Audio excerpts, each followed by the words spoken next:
I ran into a yoga instructor recently who I haven't seen for quite a long time, and um, she said it was because she had some major health issues this past year, and I was like, wow, that's so discouraging because you're such a healthy person and have such a positive spiritual outlook. And she said, exactly, that's the whole idea. If you're strong spiritually and emotionally, you can weather an illness well. And I thought that was quite interesting. She said she had the resources uh, to get through it. And the idea is not that you don't ever get sick. It's the idea that you can get through it and survive. It's not an idea about surviving at all cost. None of us are ever going to get through this life alive, but we can live our lives for good and for bad with our souls intact. Welcome to Illinois Bridging Awareness. I'm Stanley Smith at Illinois Bridging Awareness. We're trying to bridge over some of the gaps, bridging over some of the sticky points in our relationships with people, institutions, and social conventions. Um, Bridging the space between the us and the them. It seems we're kind of on the verge of a breakthrough. And the breakthrough is awareness that we're not just awake. We have a little more clarity and understanding. We see things we actually never even noticed before. When we set aside the anger and frustration of being awake and live into the idea of being aware, or the reality of being aware, we experience agency.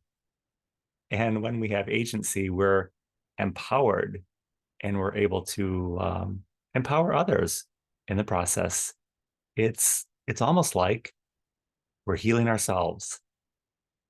This Saturday, we're going to explore healing remedies with Carol Kerr, this very topic. As I talked to Carol this week, she said she isn't interested in hearing the them versus us anymore. She wants to hear about working together.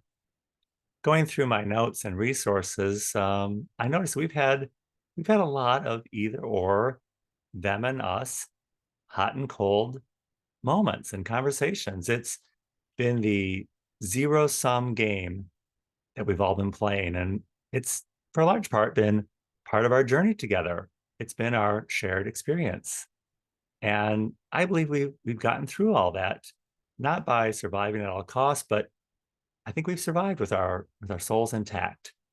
And that's an accomplishment. In the process, I do see that we're on a verge of a breakthrough.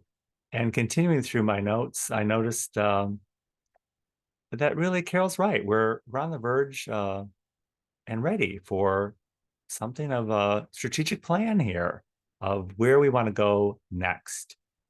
We have this group, the Bridging Awareness Group, and we're in contact with many other groups around the state, just like ours. Also, we have the initiative of the assembly that we've been working on. We have a lot of good stuff going on here. Now it's just a matter of putting it all together, not to figure it all out or win at all costs, but to let it happen and be open for the healing to begin. Being open is a way to actually get us where we need to go, to moving the needle and allow us to keep our souls intact in the process. As we've discussed, we can't change the system working in the system, but we can create a parallel system until the current system can be restored. And that parallel system is living with our challenges and using our coping skills and our spiritual strength to rise and triumph over every challenge. I have a friend who was recently ill. She works just across the hall here. She's a writer and author.